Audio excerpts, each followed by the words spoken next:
Assalamualaikum warahmatullahi wabarakatuh dan selamat pagi semuanya. Perkenalkan, saya Kasmiati, merupakan dosen dari Universitas Sulawesi Barat, tepatnya di Fakultas Pertanian dan Kehutanan Program Studi Agribisnis.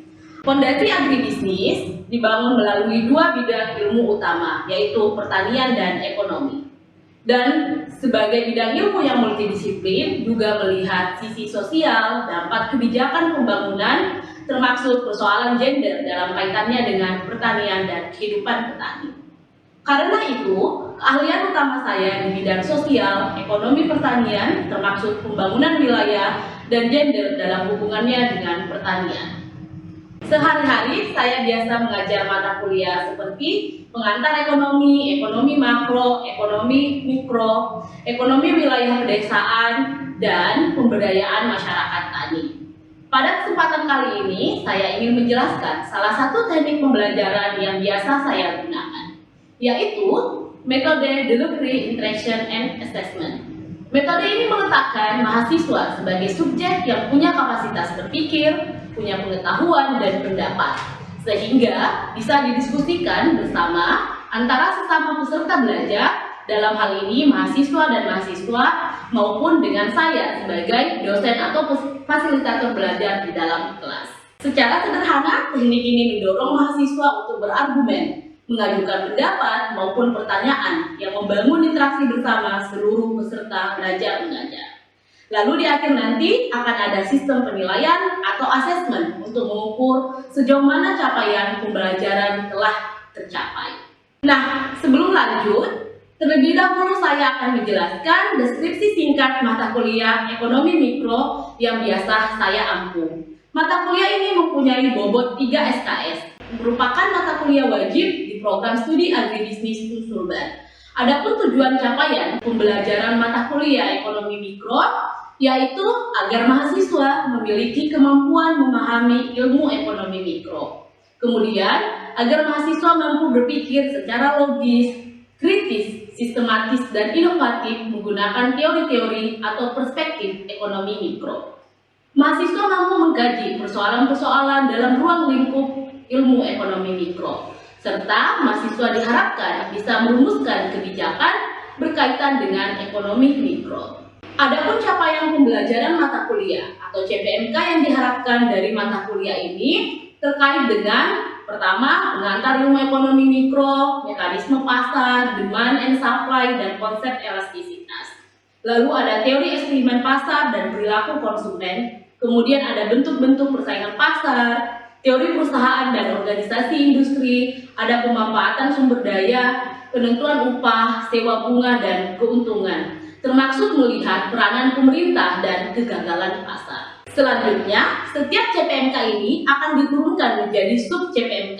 Misalnya, untuk yang terakhir tadi berkaitan dengan pemerintah dan kegagalan pasar. Maka sub CPMK-nya dimulai dari memahami apa itu barang publik, melakukan cost and benefit analysis, mengenali eksternalitas, apa itu eksternalitas negatif, apa itu eksternalitas positif, hingga memahami tentang kegagalan pasar dan intervensi pemerintah dalam hal ini seperti regulasi, pajak, kuota, dan lain-lain. Selanjutnya, proses pembelajaran ini juga didukung oleh berbagai literatur, seperti buku referensi dan artikel dari berbagai jurnal terkini yang relevan dengan topik yang sedang dipelajari. Selain itu, saya menggunakan berbagai macam platform untuk mendukung proses belajar mengajar. Ketika mendelivery mata kuliah, saya biasanya menggunakan papan tulis, PowerPoint, termasuk film maupun YouTube. Selain itu, saya menggunakan Siakat untuk absensi, Wisi untuk kuis, ataupun Google Drive untuk mengumpulkan tugas online, dan WhatsApp Group maupun Google Meeting untuk komunikasi bersama mahasiswa. Sementara untuk sistem penilaian atau asesmen terdiri dari tugas yang terbagi menjadi dua, yakni tugas individu dan tugas kelompok. Kemudian ada ujian tengah semester dan ujian akhir semester. Selain itu, kehadiran, kedisiplinan maupun keterlibatan dalam proses belajar mengajar tentu juga menjadi bagian atau faktor penting yang dipertimbangkan di dalam proses penilaian. Selanjutnya, hasil penilaian yang sudah saya lakukan selalu saya kembalikan kepada mahasiswa agar terjadi akuntabilitas di dalam proses penilaian, dan juga agar mahasiswa bisa melakukan penilaian atau mengecek hasil belajarnya secara mandiri. Dan sebagai contoh, berikut saya akan tampilkan proses perkuliahan yang menggunakan teknik delivery, interaction, and assessment untuk mata kuliah ekonomi mikro melalui pertemuan tatap muka langsung. Selamat menyaksikan. Terima kasih. Assalamualaikum warahmatullahi wabarakatuh. Halo semua, selamat pagi. Pagi. Apa kabar hari ini? Baik. Oke, ketemu lagi ya. Masih ingat kan? Sebelumnya kita kuliah apa? Pengantar ekonomi ya. Itu adalah mata kuliah prasyarat untuk kelas mikroekonomi. Sudah pada lulus? Sudah ya. Nggak bisa ngambil mata kuliah ini kalau belum lulus mata kuliah prasyaratnya. Baik, saya mulai kelas kita hari ini. Bismillahirrahmanirrahim. Assalamualaikum warahmatullahi wabarakatuh. Waalaikumsalam warahmatullahi wabarakatuh. Nah, ini adalah pertemuan pengantar. Jadi seperti biasa kalian silakan belajar dengan gembira, nggak usah tegang ya. Ada sebagai pengantar mata kuliah ini secara umum kita akan belajar 10 topik utama. Tetapi hari ini kita mulai dengan pengantar apa itu ilmu ekonomi mikro, dan referensi dasar yang kita gunakan ada 3. Kalian bisa mendownload bukunya, banyak tersedia. Nanti juga saya bisa kirimkan ke grup kelas kita ya. Kita pakai Introduction to Economics by Lieberman, kemudian ada mikroekonomi edisi Indonesianya dari Robert, dan ada microeconomics theory. Nah, topik yang akan kita bahas untuk hari ini hanya ada 4 tema. Kita akan belajar tentang tema utama di mikroekonomi dan apa itu pasar. Lalu kalau kita ngomong tentang pasar, kita juga bakalan ngomong tentang harga. Jadi apa sih harga nominal dan harga real, dan kira-kira kenapa kalian penting untuk terus bertahan di kelas ini hingga 16 kali pertemuan nantinya ya, dengan memahami kenapa kita perlu mempelajari atau belajar tentang ilmu ekonomi mikro. Nah, sebagai pengantar ada 3 hal di pengantar. Kalian ingat bahwa ekonomi itu dibagi menjadi berapa? Ada yang ingat?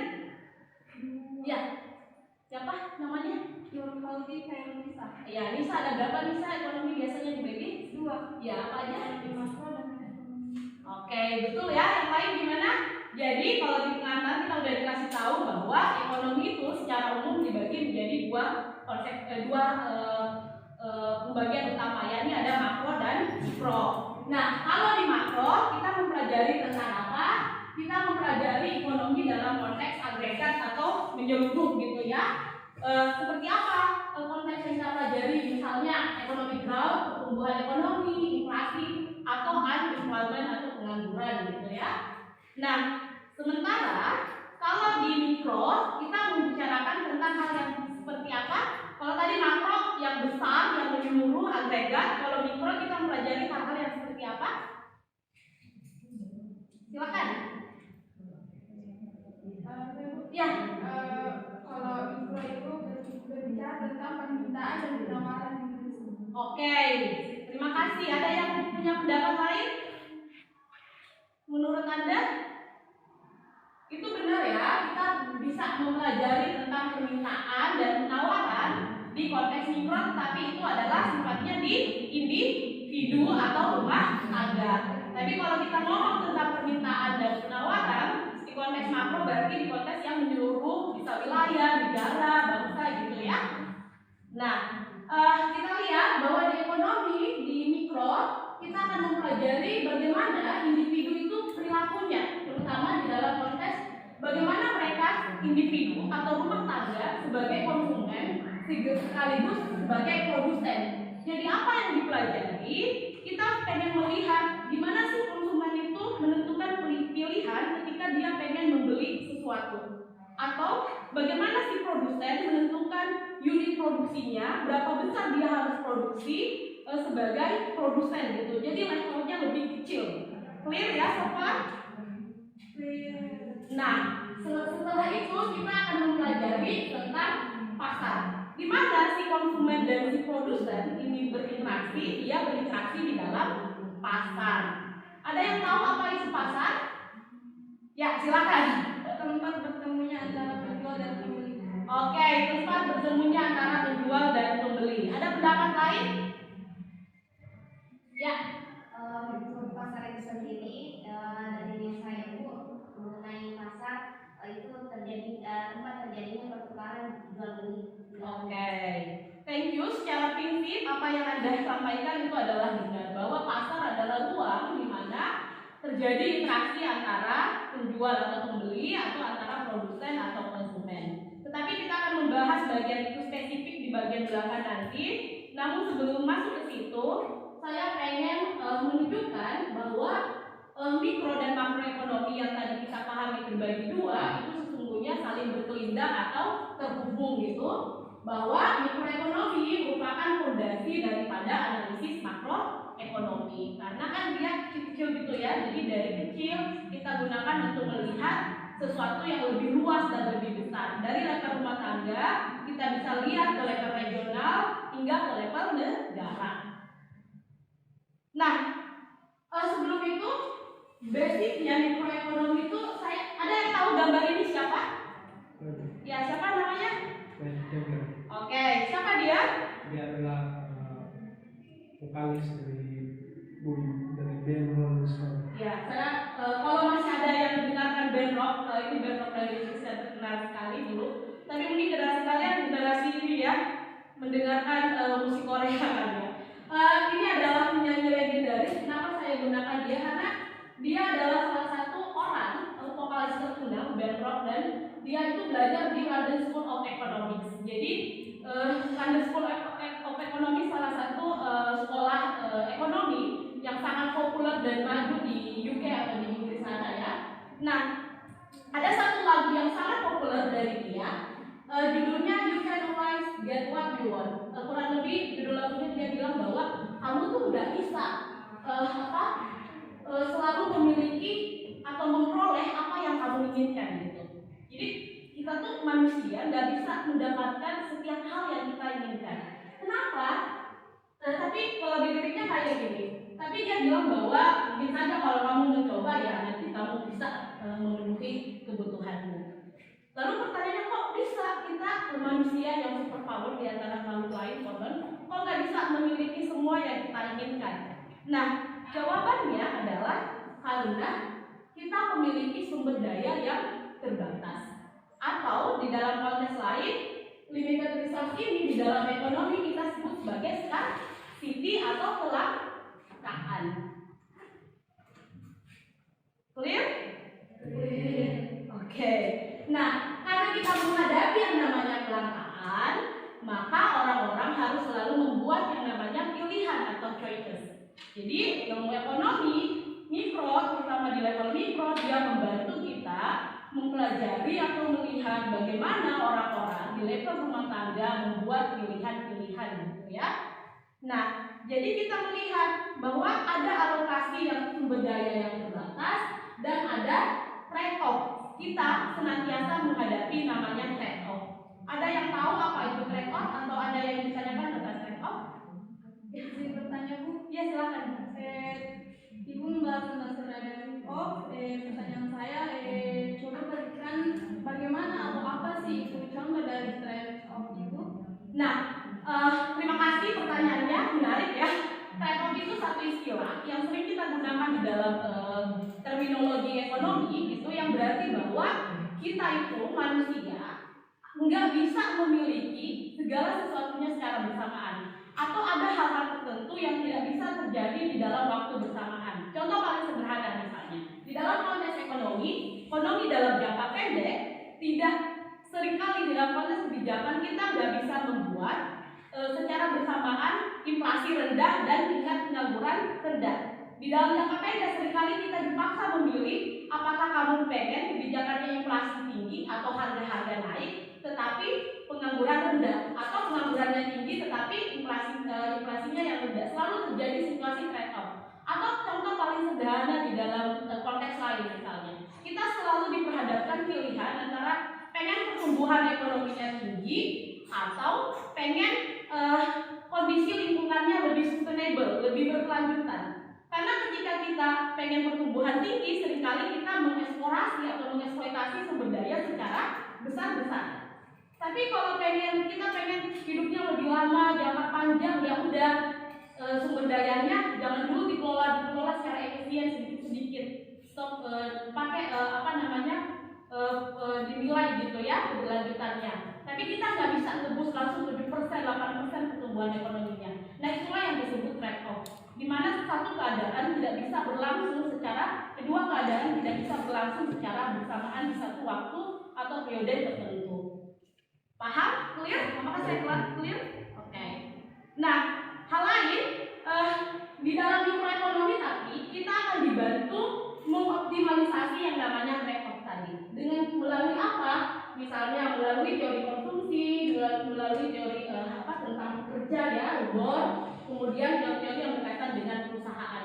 Jadi trade off ini tapi bisa diminimalisir gitu. Nah, tadi kita ngomongin tentang pasar. Dalam pasar juga itu ada yang namanya disebut harga. Harga itu dibentuk di dalam pasar berdasarkan penawaran dan permintaan. Tetapi sebelum masuk ke sesi itu di pertemuan berikutnya, kita pengen tahu dulu bagaimana harga itu. Harga dibagi menjadi dua. Ada yang kita sebut sebagai harga real dan ada yang kita sebut sebagai harga nominal. Nah, apakah ada di antara kalian yang tahu apa itu harga real dan apa itu harga nominal? Silahkan kalau ada yang tahu. Oh ya, siapa namanya? Oke, silakan Harapan. Menurut kamu gimana? Menurut pendapat saya tentang harga itu, yang pertama harga nominal adalah harga absolut dari suatu barang yang tidak disesuaikan dengan inflasi. Sedangkan harga real adalah harga suatu barang terhadap ukuran agregat harga dan harga tersebut disesuaikan dengan inflasi yang ada di pasar seperti itu. Oke, terima kasih penjelasannya Arafa tepat ya. Dia membantu kita. Jadi penentunya adalah apakah dia sudah dikurangi atau tidak dengan tingkat inflasi atau kenaikan harga-harga barang secara umum. Jadi kalau harga nominal ya sudah harga yang sedang berlaku di pasaran. Tetapi kalau harga real berarti dia dikurangi dengan tingkat inflasi yang terjadi atau berlangsung selama periode waktu transaksi seperti itu ya. Nah, untuk mengetahui lebih lanjut terkait dengan harga nominal dan harga real, Anda semua bisa mengunjungi link YouTube ini. Nanti saya kirim bahannya, kalian tinggal klik. Di sini ada penjelasan lebih lanjut tentang seperti apa cara menghitung dan menggunakan harga real dan harga inflasi ya. Ini ada rumusnya juga. Teman-teman bisa lihat nanti dan bisa menguji cobakan gimana menghitungnya. Oke, kita sudah menyelesaikan seluruh bagian, kita sudah masuk di bagian keempat. Nah, bagian keempat ini setelah saya menjelaskan banyak hal tadi, jadi menurut kalian kenapa sih penting kita mempelajari mata kuliah mikroekonomi ini? Ada yang punya pendapat atau kesimpulan gitu setelah kita melalui proses belajar tadi? Silahkan. Silakan. Siapa namanya? Ajri. Oke, silakan. Kenapa penting? Karena pada ini berdampak pada konsumen. Selain itu standar kerja dan jumlah biaya yang diperoleh. Oke. Jadi mikroekonomi itu bisa membantu kita untuk melihat bagaimana konsumen pun produsen menentukan pilihan atau bagaimana aktivitas ekonomi secara umum mempengaruhi keputusan mereka. Selain itu, kita juga akan bisa mengukur bagaimana biaya dan keuntungan yang bisa kita peroleh dari aktivitas ekonomi yang dilakukan oleh suatu perusahaan maupun rumah tangga. Karena kita levelnya mikro, jadi kita selalu ngomongin tentang rumah tangga atau household dan perusahaan. Tapi nanti kalau di makro kita bakal ngomongin negara, region, daerah gitu ya. Itu perbedaan standarnya. Nah, karena itu saya kira karena sudah waktu ya, kita sudah masuki beberapa bagian kesimpulan. Nah, beberapa kesimpulan proses pembelajaran hari ini. Pertama, bahwa ekonomi mikro itu berkaitan dengan keputusan yang dibuat oleh unit ekonomi yang sifatnya kecil. Yang kedua, ekonomi mikro bergantung pada penggunaan teori dan model. Tadi saya sudah jelaskan apa itu teori, apa itu model gitu ya. Kemudian ekonomi mikro juga berkaitan dengan pertanyaan yang bersifat positif dan analisis atau pertanyaan yang bersifat normatif. Jadi di dalam ekonomi ada argumentasi yang sifatnya positif dan ada argumentasi yang sifatnya normatif sebagaimana kita bahas tadi. Dan yang terakhir kita juga sudah melihat bagaimana pasar sebagai satu ruang terjadinya interaksi antara penjual dan pembeli. Kemudian kita juga sudah melihat bagaimana kemudian interaksi tadi di dalam pasar menentukan harga. Dan terakhir kita juga melihat bagaimana inflasi menentukan harga, apakah dia harga real atau harga nominal. Saya pikir cukup kelas kita. Sebelum saya tutup, apakah ada pertanyaan atau hal-hal yang ingin disampaikan? Silakan. Tidak ada? Clear semuanya? Sudah jelas ya? Baik, materi kita sudah berakhir. Dan untuk sesi berikutnya kita akan bicara tentang the basics of supply and demand. Nanti teman-teman, karena ini pertemuan satu, belum ada pekerjaan rumah, tetapi saya mewajibkan Anda untuk membaca tentang ini, dasar-dasar penawaran dan permintaan. Tadi nanti saya akan kirim e-booknya yang kita gunakan untuk kelas ini. Dan sebelum kelas saya tutup, silakan isi presensi disiapkan. Sudah saya buka linknya. Untuk itu saya ucapkan terima kasih. Selamat siang. Assalamualaikum warahmatullahi wabarakatuh.